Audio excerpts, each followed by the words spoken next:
Fiawo Fagbale ta etonlia. Solomo bianunya. Solomo wɔ ɖeka kple Farao, Egypte fia eye wòɖe via nyɔnu aɖe.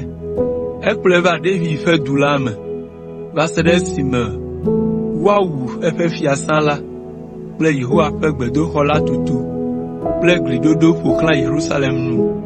Le ɣe ma ɣi la, Israel sa vɔ le vɔsamlekpui dzi le toawo dzi, elabena wometu Yehowa ƒe gbedoxɔ haɖe o. Fia Solomo lɔ̃ Yehowa, eye wòzɔ ɖe fofoa, Fia David ƒe ɖoɖowo katã nu, negbe ale si wòyi vɔsasa kple dzudzɔdodo dzi le toawo dzi ko.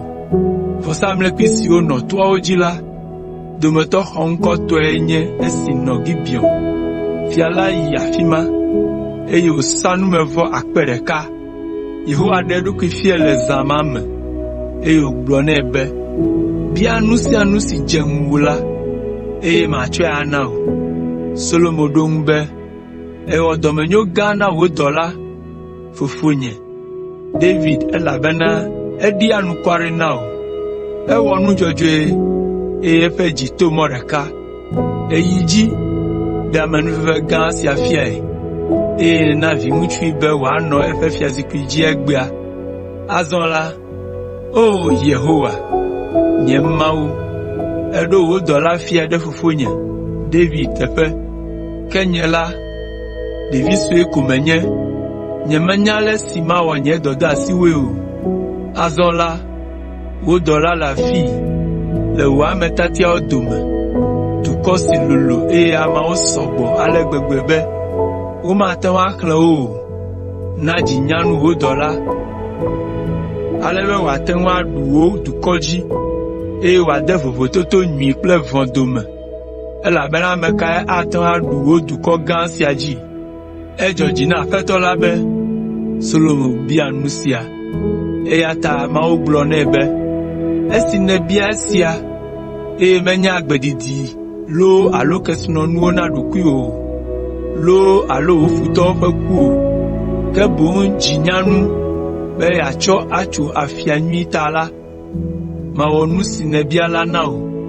Mana dzinyanu kple dzisisi anugɔme la wò, ale be tɔwò tɔgbi aɖeke manɔ anyi fifia loo alo akpɔ gbeɖe o. Gawu la, matsɔ nu si mebia wò la hã akpee na wò, kesinɔnuwo kple bubuwo siaa, ale be le wò agbemeŋkekewo katã me la, fia aɖeke masɔ kpli wò o.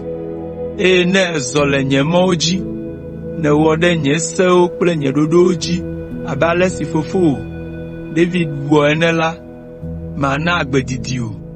Solomo nyɔ eye wòdze sii be drɛ̃ yeku. Etrɔ va Yerusalem, eye wòva tsi tsitre ɖe Yehowa ƒe nubablaɖaka la ŋgɔ, sa numevɔ kple akpedavɔ, eye wòɖo kplɔ̃ gã aɖe na eŋumewo katã. Solomo tso afia nyui. Gbe ɖeka la, ɖetugbi eve siwo nye gbolowo la, tsɔ nya ɖe va fia la gbɔ be wòatso eme na yewo. Ɖeka gblɔ be, nye aƒetɔ, nye kple nyɔnu sia míele aƒe ɖeka me. Medzi vi, esime wònɔ afi ma kplim. Esi medzi vi ŋkeke 3 megbe la, nyɔnu sia hã dzi vi.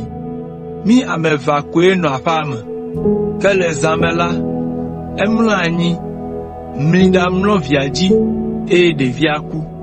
Efɔ zã ma me dzaa va tsɔ vinye le gbɔnye, esi menɔ alɔ̃ dɔm.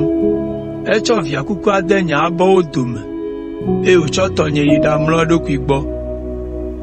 Esi ŋu be yeake, eye mebe mana no vidzĩa la, mekpɔ be eku. Melé ŋku ɖe eŋu nyuie, eye medze sii be menye vinyee o. Nyɔnu evelia hã gblɔ be, etɔ tututue nye vidzi kuku la, eye tɔnyee nye esi le agbe. Nyɔnu gbãtɔ be, ao, vidzi kuku lae nye tɔwò, eye agbagbee nye tɔnye. Ale wohe nya sia le fia la ŋkume. Fia la gblɔ be, ame si gblɔ be, vinyee nye agbagbea, eye viwoe nye kukua, eye ame kemɛ be, ao, viwoe nye kukua, eye vinyee nye agbagbea. Azɔ fia la gblɔ be, enyo, mitsɔ yi vɛ nam. Ale wotsɔ yi vɛ na fia la. Fia la na gbe hegblɔ be, yima ɖevi gbagbe la ɖe akpa eve me, eye miatsɔ afã eveawo na nyɔnu eve siawo ɖekaɖekae. Nyɔnu si tɔe nye ɖevi gbagbe la, eye wòlɔ̃ via ŋutɔ la, do ɣli be, ao, kpao, aƒetɔ, tsɔ ɖevi gbagbe la na nyɔnu evelia faa. Megawui o, ke nyɔnu evelia ya gblɔ be, enyo, ekema ɖevia meganye tɔwò loo, alo tɔnye o. Mimae na mi, tsɔ ɖevi gbagbea na nyɔnu si di be ɖevia nanɔ agbe, elabena eyae nye ɖevi la dada. Fia Solomo ƒe nyametsotso sia kaka ɖe dukɔ blibo la me. Enumake eye ameawo katã ƒe nu ku to dzesi nunya gã si Mawu nae.